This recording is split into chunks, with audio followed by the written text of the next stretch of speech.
लगातार कई दिनों के उफान के बाद शुक्रवार को चंबल नदी के जल स्तर में कमी देखी जा रही थी। लगभग 4 मीटर जल स्तर कम हो गया था, लेकिन शनिवार सुबह से ही चंबल नदी फिर से उफान की ओर है। धीरे धीरे उसका जल स्तर लगातार बढ़ रहा है। शनिवार सुबह चंबल कल के मुकाबले 30 सेंटीमीटर बढ़ गई थी और शाम होते होते चंबल का जल स्तर 141.70 पहुंच गया। शनिवार को चंबल नदी का जल स्तर लगभग 1.5 मीटर बढ़ गया। चंबल में एकदम से फिर से उफान कोटा बैराज से छोड़े गए पानी के कारण है। चंबल नदी खतरे के निशान से अभी लगभग 11 मीटर से अधिक ऊपर बह रही है। चंबल के कारण जिले के 144 गांव बाढ़ की चपेट में हैं। यदि पानी की आवक ऐसे ही जारी रही तो धौलपुर के निचले क्षेत्रों के गांवों में और मुसीबत बढ़ सकती है। पूर्वी राजस्थान में हो रही भारी बारिश के चलते नदी नाले उफान मार रहे हैं। 2-3 दिन की राहत के बाद पार्वती नदी और करौली क्षेत्र से बड़ी मात्रा में पानी आंगी डैम पहुंच रहा है, जिसके चलते बांध पर बहुत दबाव पड़ रहा है। इसी के चलते शनिवार शाम को आंगी डैम के 2 गेट खोल दिए गए और थोड़ी देर के बाद 2 और गेट खोल दिए गए। शनिवार शाम को आंगी डैम के कुल 4 गेट खोल दिए गए। बांध से कुल 3317 क्यूसेक पानी छोड़ा गया है, जिससे पार्वती नदी में पानी का बहाव तेज हो गया है। यदि बांध में पानी की आवक ऐसे ही बनी रही तो और गेट खोले जाएंगे। बांध से पानी छोड़े जाने से पार्वती नदी में उफान आना शुरू हो गया है। पार्वती के निचले क्षेत्र के एरिया को अलर्ट किया गया है। धौलपुर में चंबल और पार्वती नदी से जिले में भारी तबाही हुई है। सरकारी आंकड़ों के अनुसार सैंपऊ, बाड़ी, बसेड़ी, सरमथुरा, नादनपुर में 10 रपट व पुलिया क्षतिग्रस्त हुई हैं। सबसे ज्यादा पार्वती नदी के उफान से रपट, पुलिया व सड़कों का नुकसान हुआ है। 40 रोड प्रभावित हुए हैं, जिसकी दूरी 133 किलोमीटर है। बाढ़ का पानी अभी उतरा नहीं है, इसलिए नुकसान का आंशिक आकलन हुआ है। बाढ़ के पूर्ण रूप से उतरने पर ही वास्तविक आकलन किया जा सकेगा।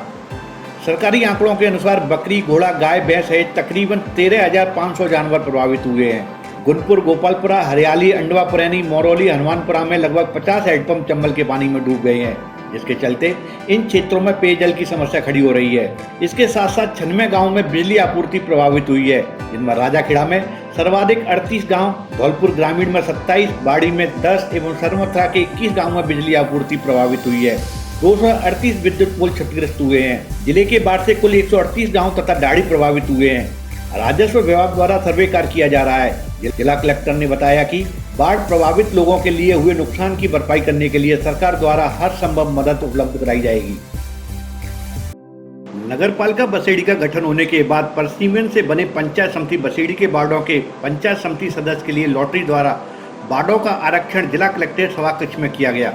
बसेड़ी का पंचायत समिति का वार्ड संख्या 1 में सामान्य, वार्ड संख्या 2 में सामान्य महिला, वार्ड संख्या 3 में सामान्य महिला, वार्ड संख्या 4 में सामान्य, वार्ड संख्या 5 में अन्य पिछड़ा वर्ग महिला, वार्ड संख्या 6 में अनुसूचित जाति महिला, वार्ड संख्या 7 में अनुसूचित जाति, वार्ड संख्या 8 में सामान्य, वार्ड संख्या 9 में अनुसूचित जाति, वार्ड संख्या 10 में सामान्य महिला, वार्ड संख्या 11 में अन्य पिछड़ा वर्ग, वार्ड संख्या 12 में अनुसूचित जाति महिला, वार्ड संख्या 13 में सामान्य वार्ड संख्या 14 में अन्य पिछड़ा वर्ग महिला, वार्ड संख्या 15 में सामान्य महिला, वार्ड संख्या 16 में अन्य पिछड़ा वर्ग, वार्ड संख्या 17 में सामान्य, वार्ड संख्या 18 में सामान्य तथा वार्ड संख्या 19 को सामान्य महिला के लिए आरक्षित किया गया है।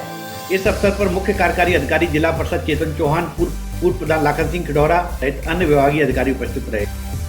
राजाखेड़ा अपने गाँव में बाढ़ की सूचना पर धौलपुर पहुंचे युवक का शव बाढ़ के अंदर झाड़ियों में फंसा मिला। मृतक विजय सिंह 4 दिन पहले दिल्ली से अपने गांव हितसिंहपुरा के पास पहुंचा था। गांव चारों तरफ से पानी में डूबा हुआ है, लेकिन 4 दिन तक घर नहीं पहुंचा। सब नहीं मिलने तक प्रशासन और परिवार विजय सिंह को लापता मानते हुए उसकी खोज कर रहे थे, लेकिन आज सब मिलने से परिवार में दुखों का कहर टूट पड़ा। राजाखेड़ा में आई बाढ़ का बीजेपी नेता और जिला परिषद की वार्ड संख्या 13 के पूर्व जिला परिषद सदस्य प्रतिनिधि बाचाराम बघेल ने बाढ़ग्रस्त क्षेत्र का दौरा किया और पीड़ित परिवारों से मुलाकात कर उनकी समस्याएं जानी। साथ ही उन्होंने मुख्यमंत्री को पत्र लिखकर बाढ़ग्रस्त क्षेत्र की समस्याओं से अवगत कर शीघ्र से शीघ्र समस्या समाधान की मांग की। उन्होंने अपने पत्र में लिखा है कि राजाखेड़ा उपखंड की 4 ग्राम पंचायतें वसई, गियाराम, फरासपुरा, चीलपुरा और महनपुरा चंबल किनारे से लगी हुई हैं। गत 2 वर्ष पूर्व भी चंबल में आई बाढ़ से भीषण तबाही हुई थी। पूरी तरह से जनजीवन ठीक नहीं हो पाया कि फिर से आई बाढ़ ने अत्यधिक नुकसान किया है, जिससे आम आदमी का जीना दूभर हो गया है। स्थायी समाधान के प्रयास किए जाएं। इसके साथ ही चारा और अनाज, दवाइयां उपलब्ध कराने की मांग की है। इसके अलावा विद्युत लाइनें ठीक कराने के साथ ही प्रत्येक पीड़ित परिवार को 5 लाख रुपए मुआवजे की मांग रखी है। रीको एरिया धौलपुर में संचालित ग्लव्स बनाने की फैक्ट्री फेयर हेल्थ केयर में आज शनिवार को दोपहर नोएडा कोर्ट के आदेश पर कुछ सरकारी कार्मिक फैक्ट्री की कुर्की की कार्रवाई करने पहुंचे।